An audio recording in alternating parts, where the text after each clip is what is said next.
রাত, এই রাতটা হচ্ছে রাতের শেষ অংশে যদি আপনার চোখ খুলে যায় তাহলে মনে করবেন আল্লাহ তাআলা আপনাকে সফলতার দ্বার প্রান্তে পৌঁছে দেওয়ার জন্য আপনার চোখটাকে খুলে দিয়েছে। কিন্তু দুঃখজনক হলেও সত্য, আমরা অনেকেই রাতের বেলা হঠাৎ করে চোখ খুলে গেলে অথবা ঘুম ভেঙে গেলে কিন্তু আমরা আল্লাহকে স্মরণ করি না।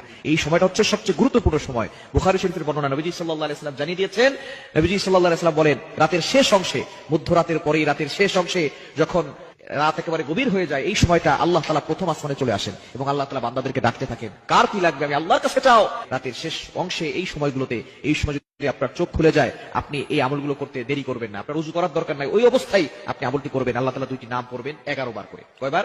এবং দুইটি নাম পড়ার আগে আপনি 3 বার দুরূদ শরীফ পড়বেন। দুরুদের ভিতরে সর্বশ্রেষ্ঠ দুরুদ হচ্ছে দুরুদ ইব্রাহিম। এই দুরুদটি বেশি বেশি পড়ার চেষ্টা করবেন। আল্লাহুম্মা সাল্লি আলা মুহাম্মাদ ওয়া আলা আলি মুহাম্মাদ কামা সাল্লাইতা আলা ইব্রাহিম ওয়া আলা আলি ইব্রাহিম ইন্নাকা হামিদুম মাজিদ। আল্লাহুম্মা বারিক আলা মুহাম্মাদ ওয়া আলা আলি মুহাম্মাদ কামা বারাকতা আলা ইব্রাহিম ওয়া আলা আলি ইব্রাহিম ইন্নাকা হামিদুম মাজিদ। এটা আপনি 3 বার করবেন। আর যদি এটা একটু বেশি কষ্ট হয়ে যায় তাহলে সাল্লাল্লাহু আলাইহি ওয়াসাল্লাম, সাল্লাল্লাহু আলাইহি ওয়াসাল্লাম, সাল্লাল্লাহু আলাইহি ওয়াসাল্লাম, এটা 3 বার পড়বেন। এরপর আল্লাহ তাআলা দুইটি গুণবাচক নাম পড়বেন। আল ওয়াহ্হাব, এটা পড়বেন 11 বার।